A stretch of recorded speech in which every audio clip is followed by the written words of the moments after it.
Hello guys, नमस्ते। Welcome to my channel tarot divine love me. और मैं एक हीलर हूँ, एक वेलनेस कोच हूँ। ओके, सो ये आपने टॉपिक तो पढ़ा होगा कि यहाँ पर मैनिफेस्टेशन का, कि यस, यहाँ पर बहुत सारे रूल्स होते हैं अगर आप कुछ मैनिफेस्टेशन करना चाहते हो और लॉ ऑफ अट्रैक्शन को अगर अट्रैक्ट करना चाहते हो। सो यहाँ पर मैं वही बताना चाहती हूँ। सो प्लीज़ कंटिन्यू रहे, चाहे आप अबेंडेंस करना पाना चाहते हैं अपने लाइफ में। ओके, चाहे आप अच्छे पार्टनर पाना चाहते हो अपने लाइफ में, या जो भी है। ओके, आपके जॉब हो सकते हैं, बिजनेस हो सकता है, आप अपनी सिचुएशन से ले लीजिएगा। ओके, सो गाइस, जिनको भी अगर इस बारे में कोई सेशन लेना है तो ज़रूर व्हाट्सएप पर आप मुझे मैसेज कर सकते हैं सेशंस के लिए। मैं यहाँ पर लाइव सेशंस लेती हूँ, यानी सिंगल पर्सन का भी सेशंस ले सकती हूँ। मीन्स वन टू वन ऐसा सेशन लेती हूँ मैक्सिमम टाइम, जिसकी वजह से बहुत सारे प्रॉब्लम्स आपके सॉल्व हो सकते हैं। ओके, सो हम यहाँ पर कंटिन्यू करते हैं आगे। यहाँ पर मैं यही बताना चाहूँगी कि आपको अगर आपको यहाँ पर लॉ ऑफ अट्रैक्शन स्टार्ट करना है और आपको कुछ मैनिफेस्ट करना है, आप चाहते हो कि आपकी लाइफ में अबेंडेंस आ जाए, तो क्या आप सिर्फ एक ही मंत्र या एक ही करने से, जैसे कोई कहते हैं कि 555 ट्रिपल 5 टाइम्स लिखो, कोई कहता है 369, इस हिसाब से आप लिखो, राइट डाउन करो। सो क्या ये राइट डाउन करने से हो जाएगा?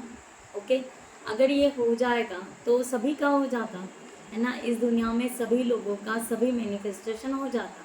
एक्चुअल में मैनिफेस्टेशन सभी का होता है, बट उसके लिए वो मैनिफेस्टेशन उस टाइम में, यानी कभी कभी ऐसे समटाइम्स ऐसे होता है कि हम मैनिफेस्टेशन इतने कोर लेवल पर कर देते हैं कि वो ऑटोमेटिक आपके लाइफ में आने लगता है। ओके, अगर हम निगेटिव मैनिफेस्टेशन करेंगे तो निगेटिव होने लगता है। ओके, और हम ही परेशान हो जाते हैं कि हमने ऐसा कैसा मैनिफेस्टेशन किया या ऐसा कैसा हमारे लाइफ में चल रहा है। ओके, सो यहाँ पर यूनिवर्स को जो भी पावर है, जो भी पावर है या मैनिफेस्टेशन से आपके तरफ से जाने वाली जो भी एनर्जी है, ओके, सो वो आपके वाइब्रेशन को समझ लेता है, उसी वाइब्रेशन को वो आपके तरफ रिटर्न भेजता है। ओके, जिसको हम रिवार्ड्स के रूप में कहते हैं कि यस, हमारा मैनिफेस्टेशन हो गया, हम खुश हो गए, हम हैप्पी हो गए। ओके, सो यहाँ पर कैसे है कि अगर आपको मैनिफेस्टेशन करना है, रियल में करना है, अगर यानी ध्यान लगाकर या सोच समझ कर करना है कि मुझे ये मैनिफेस्टेशन करना है और मेरे जीवन में अबेंडेंस आनी चाहिए, जॉब लगनी चाहिए, एवरीथिंग। ओके, सो यहाँ पर हर चीज़ के लिए आपको प्रैक्टिस करनी पड़ेगी। ओके, सो प्रैक्टिस सबसे पहला रूल ये है मैनिफेस्टेशन का। और लॉ ऑफ अट्रैक्शन को आप अगर आपकी तरफ लेना चाहते हो तो आपको यहाँ पर डाउट यानी अपने ही थॉट्स पर आपके डाउट्स होते हैं, या आप ड्युअलिटी में रहते हो, या आपको कॉन्फिडेंस नहीं रहता है, या हम कह सकते हैं कि द्विधा मनस्थिति में आप रहते हो। ओके, जब द्विधा मनस्थिति में आप रहते हो तो वो मैनिफेस्टेशन कभी भी पॉसिबल नहीं होता है, चाहे आप कितनी भी बार उसे कहें, चाहे आप कितनी भी बार उसे लिखें, तो भी वो पॉसिबल नहीं होता है।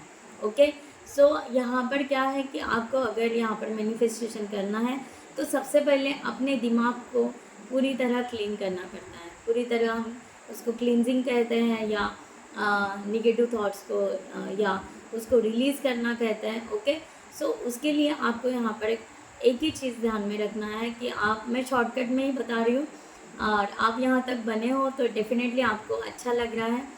सो यहाँ पर अगर आपको आपका मैनिफेस्टेशन करना है तो आपको यहाँ पर सबसे पहले अपने हर एक डाउट्स को क्लियर करना है। अगर आप अबेंडेंस चाहते हो, ओके, सो आपको अबेंडेंस चाहिए होगा, तो आप अबेंडेंस क्यों चाहिए और किस वे से चाहिए, ये आपका क्लियर होना बहुत ज़रूरी होता है। क्लियरिटी होना बहुत ज़रूरी होता है। कभी कभी बहुत सारे लोग ये कहते हैं कि हाँ, मुझे जॉब लगना चाहिए, तो जॉब लगना चाहिए ये आपका क्लियर है। ओके, विजन क्लियर है, बट वो कहते हैं कि हाँ, शायद ये शहर में लग जाए, शायद वो शहर में लग जाए। सिटी में कंफ्यूज होते हो या कंपनीज़ में कंफ्यूज होते हो कि इस कंपनी में लग जाए, उस कंपनी में लग जाए। ओके, सो इस तरह से नहीं होगा। ओके, या कह सकते हैं रिलेशनशिप के लिए, अगर आपको रिलेशनशिप के लिए भी चाहिए होगा तो आप वहाँ पर भी कंफ्यूज होते हो कि हाँ, ये रिलेशनशिप तो चाहिए, बट उसका रीज़न क्या है, उसके पीछे रीज़न क्या है, क्या वो सही में पार्टनर आपको अच्छे लगते हैं, लगते हैं तो क्यों लगते हैं, और आपको वहाँ वहाँ पर ये रिलेशनशिप किस तरह से मैनिफेस्ट करना चाहिए या किस तरह से उसको आप देख रहे हो। ओके, ये भी बहुत ज़्यादा इम्पोर्टेंट रहता है। सो बहुत बातें ऐसी रहती है कि जो आपके ही मन में रहता है।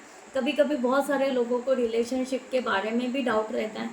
दो अगर ज़िंदगी में दो अगर पार्टनर आ जाए या दो पार्टनर आ जाए, इन द सेंस दो व्यक्ति है, दो इंसान आपके लाइफ में है या जो भी है, तो आप यहाँ पर कंफ्यूज होते हो कि मैं इसको चुनूँ या उसको चुनूँ, ये मेरे लिए सही रहेगा या वो मेरे लिए सही रहेगा।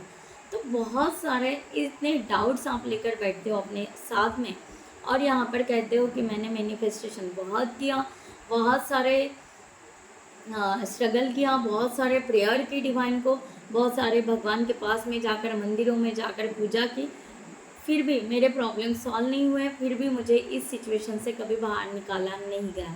ओके, सो गाइस, सबसे पहले आपको हर वो इशू आपके अंदर जो डाउट है, जो ड्युअलिटी है, जो द्विधा मनस्थिति है, उसको क्लियर कीजिए। ओके, सो ये सबसे पहला नियम है। अगर आपको अभी भी यहाँ पर नहीं समझ में आ रहा है तो मैं यहाँ पर यही कहूँगी कि राइट डाउन करो। ओके, आपको राइट डाउन करना है। अगर आपको अबेंडेंस चाहिए, आप यहाँ पर लिखिए कि यस मुझे अबेंडेंस चाहिए, बट किस वे से चाहिए वो लिखिए। मुझे जॉब करके अबेंडेंस चाहिए, या सेल्फ एम्प्लॉय कर कर अबेंडेंस चाहिए, या मैं बिज़नेस करके मुझे अबेंडेंस चाहिए। ओके, सो अगर जॉब करके चाहिए तो जॉब मुझे कहाँ चाहिए, कौन सी सिटी में चाहिए, ओके, किस प्लेटफॉर्म में चाहिए, और मेरी सैलरी कितनी होनी चाहिए। ओके, ये अगर सेल्फ एम्प्लॉय हो तो आप सेल्फ क्या करने वाले हो, किस लिए करने वाले हो, क्या रीज़न है, उसके पीछे का पर्पस क्या है, और उससे लोगों का या आपका फ़ायदा क्या होने वाला है, ये भी आपको क्लियर करना पड़ता है। ओके, थर्ड थिंग ये है, अगर आप बिज़नेस करना चाहते हो तो बिज़नेस लिखिए कि आप कौन सा बिज़नेस करना चाहते हो। बहुत सारे बिज़नेस हैं, लॉट ऑफ बिज़नेस अवेलेबल हैं। बिज़नेस क्लियर कीजिए कि आपको बिज़नेस क्या करना है, क्यों करना है, किस लिए करना है, ओके, कहाँ करना है, कितना मुझे उससे उसका प्रॉफिट होना चाहिए, एवरीथिंग आपको यहाँ पर उसके लिए उस तरह से पूरी तरह आपको स्ट्रक्चर बनाना पड़ता है, या उस तरह से आपको प्लान बनाना पड़ता है। ओके, जब आपका ये सब क्लियर होने के बाद में जो भी आपको चाहिए, फिर उसके लिए आपको मैनिफेस्टेशन क्लियर करनी पड़ती है कि हाँ, अब मैं यहाँ पर ये एक्सेप्ट करता हूँ या एक्सेप्ट करती हूँ, अब मुझे यहाँ पर मैं क्लियर हूँ, मेरे दिलो दिमाग से मैं पूरी तरह क्लियर हूँ, मेरा दिल भी इस चीज़ के लिए एक्सेप्ट है, और मेरा दिमाग भी इसके लिए एक्सेप्ट है। तो आपको इसकी बाद में सबसे पहले आपको 11 दिन प्रैक्टिस करनी पड़ती है, अपने आप को समझाना पड़ता है बार बार कि इसके लिए मैं यहाँ पर एक्सेप्ट करता हूँ, ये चीज़ जो है, या ये बिज़नेस है, या ये पार्टनर है, या ये फैमिली है, या ये सिचुएशन है, जो भी आप हैं, उसको पहले एक्सेप्ट करने के लिए आपको 11 डेज़ खुद को देने पड़ते हैं। 11 दिन आपको यहाँ पर उसको बार बार कहना पड़ता है कि मैं एक्सेप्ट हूँ। सुबह शाम आपको जब भी लगे उसको एक्सेप्ट कीजिए, उसको उसके ऊपर चिंतन और मनन कीजिए, और जब वो कम्प्लीटली 11वें दिन आपको लगता है कि वो एक्सेप्ट हो चुका है और मुझे फील हो रहा है, मुझे अच्छा लग रहा है कि यस मैं कुछ अलग और मैं कुछ अच्छा कर रहा हूँ या कर रही हूँ, तब उसको फिर आप मैनिफेस्टेशन के रूप में ले सकते हो। ओके, सो जब आप इसको मैनिफेस्टेशन के लिए आप रेडी होते हो तो आपका सेंटेंस सबसे पहले बहुत छोटा होना चाहिए, बहुत सेकंड थिंग कि वो पॉजिटिव होना चाहिए। ओके, थर्ड थिंग कि आपको डिवाइन को ग्रेटिट्यूड पे करना चाहिए। ओके, सो ये अगर आप आपके प्रैक्टिस में डेली लाइफ में अगर डालोगे तो यस आपके साथ में मिराकल ज़रूर होगा। डिवाइन आपको देने के लिए रुका है, बस आप मांगने के लिए क्लियर विजन अपना क्लियर रखिए और आगे बढ़िए। आप ऐसे ही हंसते रहिए, ऐसे ही खुश रहिए अपने लाइफ में। ओके, और आप मेरा टैरो रीडिंग भी और जो भी पर्सनल रीडिंग जो भी चाहिए होगा तो डेफिनेटली आप इनबॉक्स में दिए हुए डिस्क्रिप्शन बॉक्स में दिए हुए नंबर पर व्हाट्सअप कर सकते हैं। ओके, हम ज़रूर वहाँ पर बात करेंगे। ओके, सो गाइस, मैं यहाँ पर ये वीडियो क्लोज़ करती हूँ, और डेफिनेटली आप उसको करोगे मुझे इसका पूरी तरह विश्वास है। अगर आप अपने लाइफ में अवेयरनेस सब कुछ पाना चाहते हो तो ये फर्स्ट स्टेप पहले आप क्लियर ज़रूर करोगे। Okay, so thank you so much all of you, thank you so much and take care, bye bye, नमस्ते एंड जय हिंद।